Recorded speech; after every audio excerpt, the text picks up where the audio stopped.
ఆ రోజు నేను జడ్పీటీసీనే కదా, బాధ్యత పెద్దగా నెరవేర్చాల్సిన అవసరం లేదు, ఏముందిలే అని ఊరుకుంటే ఈరోజు శ్రీనివాసరెడ్డి గారిని అవసరమైతే హైదరాబాద్ కమిషనర్గా పోస్టింగ్ చేసే ముఖ్యమంత్రి కుర్చీలో ఉండేవాడిని కాదు.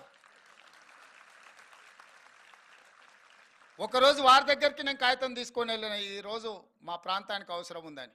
ఈరోజు ఏదైనా అవసరం ఉంటే వారు నా దగ్గరకు వచ్చి ఇది సమాజానికి అవసరం ఉందని చెప్తున్నారు. It's a span of 15 years. 2006-7లో ఇది జరిగింది.